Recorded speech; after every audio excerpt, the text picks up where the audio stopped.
What's up everybody, welcome back. If this is your first time here, Taylor here, and today we're going to be going over why I canceled Starlink. The whole purpose of this video is to go over essentially just that, why I canceled Starlink and I switched to T-Mobile home internet.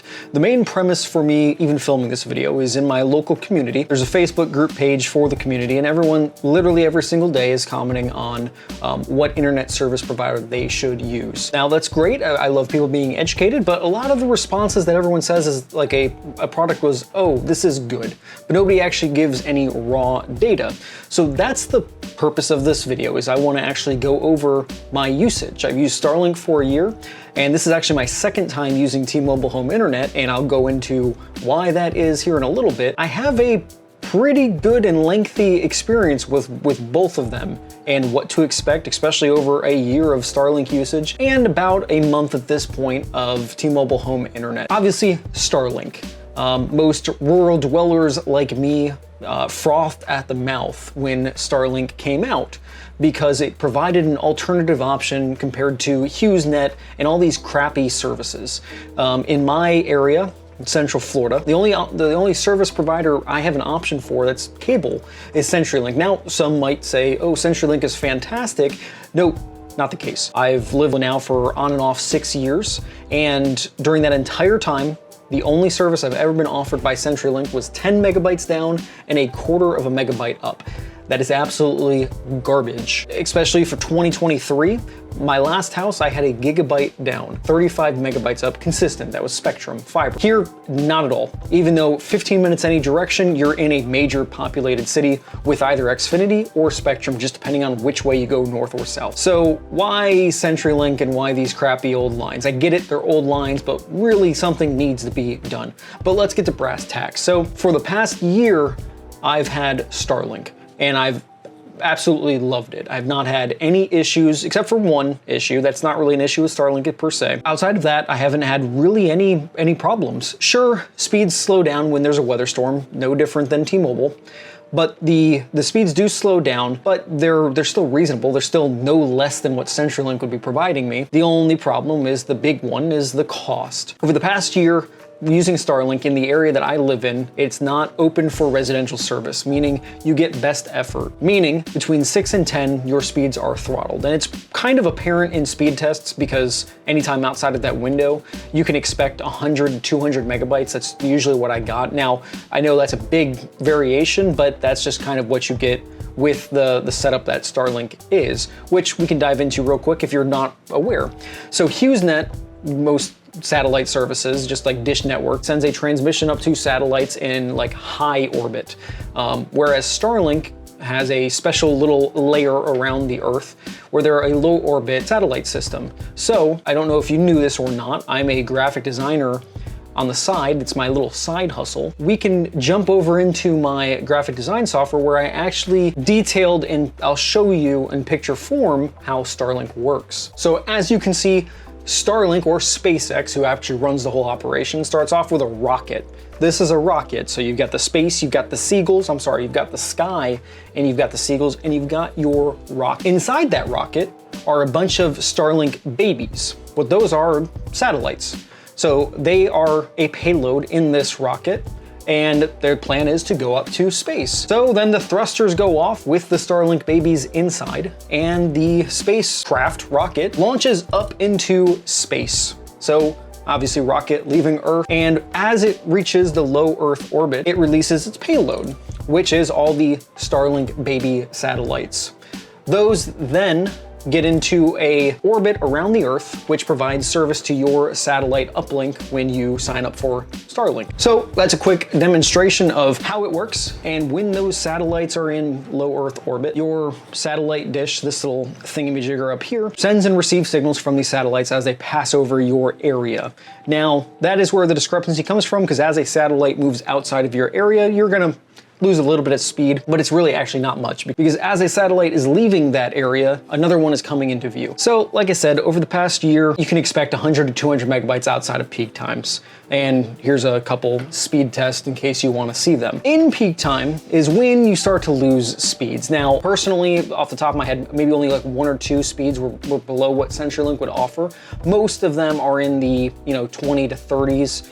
With still a decent upload speed, but it's just something to expect. Now, the main reason why I'm canceling Starlink, and it's not even the upfront cost of buying the satellite. Yeah, that sucks. I'm not saying that I like it, but for the service provided, it is what it is. I can't really say too much about that. What is getting me, and up until now, I would have gladly continued paying it, is the monthly payment. The monthly payment for Starlink currently, if you're not a residential, like full service user where you're in an available cell, is $120 a month. It's a lot. There's no way around it, especially $120 for the speed. However, when you factor in the idea that you can literally be anywhere, and as long as your satellite is not obstructed by trees and can see the sky, you're gonna get internet speeds and you're gonna get broadband speeds. Anything over 25 megabytes is technically broadband, but you're gonna get that and more. So it provides a lot of people, especially in rural communities like myself, an opportunity to see that and to get internet,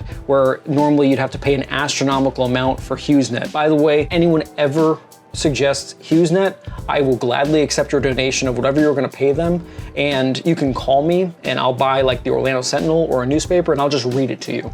And we'll work out that exchange. I've got no problem doing that. That's the only reason I got rid of Starlink. Moving on to T-Mobile, I've had it twice. I had it back at the beginning of this year in February. It's August now currently, but I had it back in February and my speeds were atrocious. They were awful. Absolutely awful. Now, I have T-Mobile as a cellular phone provider for both mine and my wife's phone. And I knew from the beginning when people started recommending it and I was walking around my house with Wi-Fi turned off, I got absolutely ass reception. Now, the mobile plan that I have, I get 5G, their ultra capacity UC connection. And here's a speed test where I get regularly 600 megabytes down anywhere else except for my house. And I wasn't getting that the first time that I tested T-Mobile. So when I got the actual device in, the Sagecom router, the speeds were absolutely atrocious. And I was getting, 20 megabytes, 30 megabytes, and at the time, $50 a month, I'll pay the extra for Starlink because I knew I was getting a better service. Fast forward to now, where I've had T-Mobile for the past 3 weeks, the speeds are absolutely phenomenal. I did a speed test a little less than an hour ago, and I got 242 megabytes down and 31 megabytes up with 26 milliseconds of latency. That is fantastic, absolutely fantastic. Now, if you don't have T-Mobile, it's $50 a month. There's no service fees for the router. You don't have to pay for it, no rental, no equipment fees, nothing like that. It's just $50 a month plus taxes and whatever fees they add on top of that, like normal cell stuff. But that's it, that's all you pay. If you already have T-Mobile as your carrier, it's actually only $30 a month. Same thing, there's no payment for the router or anything like that. It's just $30 a month, plus you get $5 off for auto pay. So I'm going to be paying $25 a month for my home internet. So with tax, come out to be, what, 30 bucks? And I haven't really had any issues, except for one where it's summertime in Florida, we have a lot of storms. Power went out. I mean, everything was back on within a minute, if that. But I noticed for a day afterwards, and here's a couple of speeds from that day, speeds were not great at all. And another day went by and my speeds went back to normal. So I don't know if it was just like a tower issue, something needed to be reset. So far, that's the only issue I've had with T-Mobile home internet. Now, when you first get it and you take it out of your box and you plug it in and it turns on, literally that's all you have to do. And then use the app to set up your network, move it around your house, okay? Don't just set it and forget it. It might be in a really inconvenient spot, but the difference between it being located in one room versus another room could be drastic, depending on where your local tower's at. Mine, from my master bedroom to my living room, which yeah, there's a wall in the way, but it's only about 15 feet, my speed doubled moving it into the living room. Couldn't tell you why. They were both by windows or a sliding glass door, but it just made a giant difference. An alternative thing too is you can get like a 4x4 or a 2x2 MIMO satellite dish, and you can just look on Amazon real quick. They're expensive, I'm not gonna lie, but people have modified them, taken them apart, and connected to this external antenna so you can aim it towards the tower and people have seen increased performance. However, at that point, you're starting to spend like $300 on an additional antenna. As of right now, I haven't needed that. 240 megabytes down and 31 megabytes up is fantastic. So comparing the two services for Starlink for the past year, average speeds outside of the peak times, I'm getting usually, 100 to 200, generally, in that 150 range with about 10 to 15 megabytes up.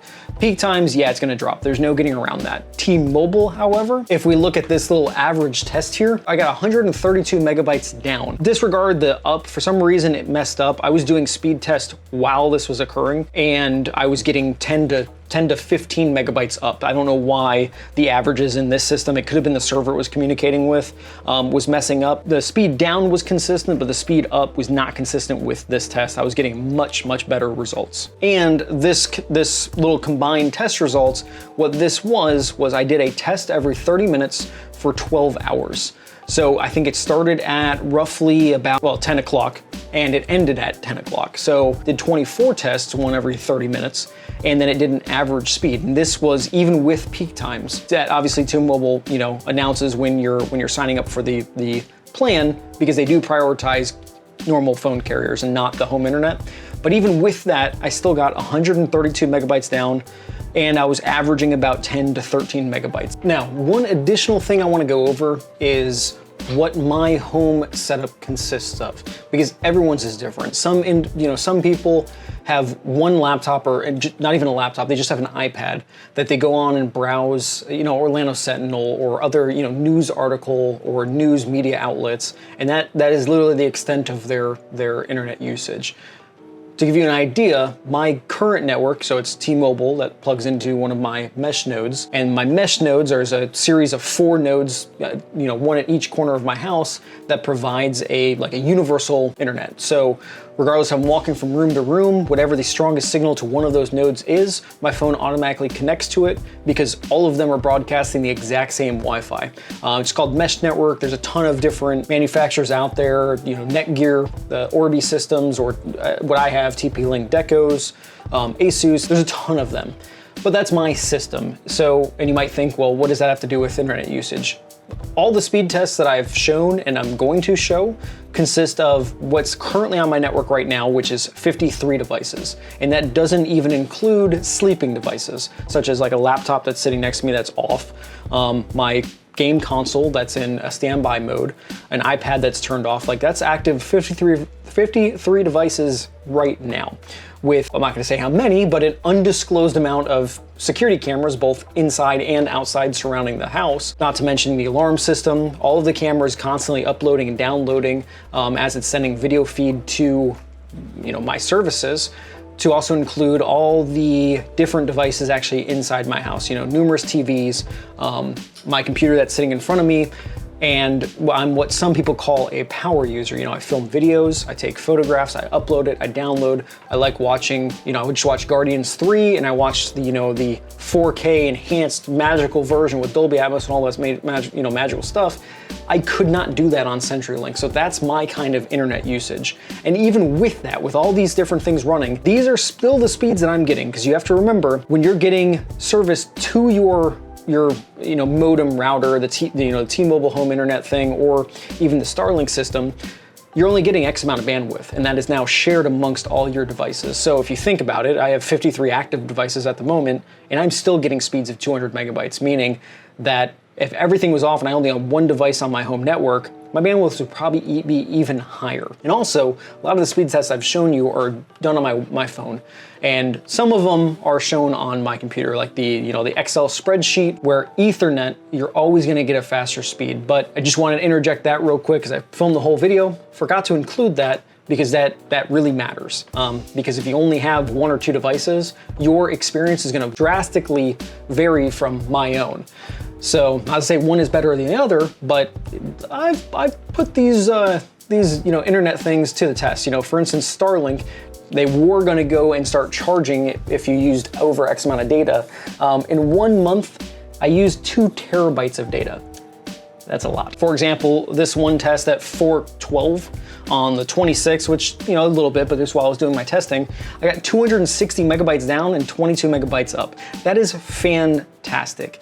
Now, personally, I also game. I also stream on Twitch and YouTube, or at least I was until Starlink became my only option, because it does go in and out. It's not consistent. Neither is T-Mobile home internet, so don't think that you're going to get consistently this all the time. That's not how it works at all. So far, in my testing and my experience, I have had no issues. I was streaming at 1080p from my computer, and I had 0 dropped frames, which, regardless if you know what that means or not, it means I wasn't lagging out. I wasn't dropping any frames. Everything I was sending from a 1080p stream to the Twitch server, or technically Restream server, everything, every frame of that video was being sent without any issue. And that's fantastic. I could not do that on Starlink, and no way in hell were you ever doing that on CenturyLink. But the speeds are great. Now, looking at a speed test, a lot of people just think download and upload is the most crucial part. And it is a very big, important part. It's probably 90% of your speed test. If you're just opening up, you know, Google Chrome or Edge or whatever like that, and you're looking at Facebook and you want to find your Aunt Sally's Facebook photos to see what she's been up to the past week, you're probably gonna not have any issues. However, latency, which is the little yellow idle thing in speedtest.net, that's the amount of time it takes to send a transmission and receive a transmission. So you connecting with, for instance, you know, Meta servers or Facebook servers and getting a response back. So, you know, you're Googling www.google.com. and you're reaching out to Google servers and you're getting a response back, and it's now populating your screen. That's a really basic example of what latency is.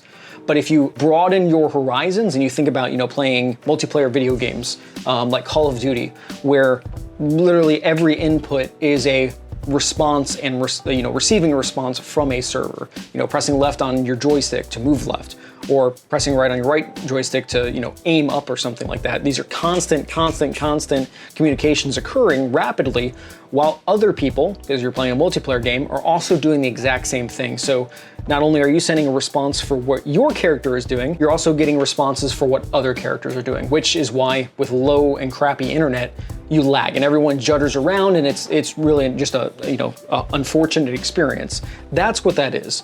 These other two items, download ping and upload ping, which that's a teal color and a purple color, those are also the responses while you're downloading something. So, you know, packets being sent, delays in packets, that can affect your ultimate download speed. Now, it's not gonna have a ginormous effect, but when you compare it to a Starlink result, such as, you know, like something like this, where they're even lower, technically, on paper and in some, you know, practicality, Starlink has a better response curve with their servers than T-Mobile home internet does. Now, T-Mobile, kind of similar to Starlink, we'll go back over to my beautiful graphic design thing, is just a little box that you set in your house. Then there's a cell tower somewhere close by. The cell tower sends out waves, and it connects to your little T-Mobile home internet device that's in your house, and boom, you have internet. Now, the little dude is because some people say, you know, 5G is killing everybody, whatever. It's 2023. I like internet. It's not going anywhere for me. So that's how T-Mobile home internet works in a nutshell. And from my experiences, it works pretty damn good. And that's sure subjective in saying good. However, here are speed results, and the overwhelming majority of them are absolutely freaking fast. I mean, just looking at the results from my little Stream Deck button that does speed tests, my last result was 242 megabytes down and 32 megabytes up. And even before that, 108, 81, 119, 117. Ooh, we dipped down to 85, darn. Right before that, 193, 254, 159, 210. I can keep going on and on and on. I'm actually very impressed with T-Mobile. Now, again, this is all prefixed by the idea that you have cell service at your house. Okay, the best way to obviously know this is have a friend who has T-Mobile, tell them to come over to your house, and if they know what their speeds generally are, like I know what I generally get because I guess I'm a nerd and I do speed tests all the time. I know I generally get 600 to 700. So if I come over to your house and I'm getting 100 on my plan, well, I know you're probably gonna have a very bad experience with your home internet because, again, my cell service is prioritized over home internet, and that's just what T-Mobile does because this is their bread and butter. But if I'm getting that low of a speed, you may have an issue, which is what I ran into initially when I first got it. I don't know if they upgraded their tower or what, magic voodoo they did, but whatever it was worked. And for now, going, 3 weeks into it, I'm quite happy with the results. So I appreciate everybody watching. I didn't want to make this too long. This is actually the second time I filmed this video, and the first one was a lot of ranting and complaining. And I was like, you know what, forget it. And it wasn't even ranting or complaining about Starlink or T-Mobile. It was just ranting and complaining about the idea that we don't have fiber internet or something actually fast. We just have really crappy service providers such as CenturyLink and some new Optic-Tel that nobody's ever heard of, and they operate like some sort of condo system down in South Florida, and their Better Business Bureau ratings are absolutely atrocious. That's the only other option we have. So forget it. We'll go into options that luckily other providers are offering. So hey, if you like this video, you know, hit the like button. It doesn't cost you anything, and it helps me out. Definitely not, you know, financially, but it just lets me know that I'm doing something right. If you want to see more content like this in the future, you know, subscribe and let me know down below if you have Starlink or T-Mobile or even AT&T or Verizon. Those are not available in my area that I'm aware of, but let me know how they work, and maybe, you know, others out there looking for some sort of alternative internet connections, or they live in a rural area, are provided with these opportunities. So as always, guys, have a good one.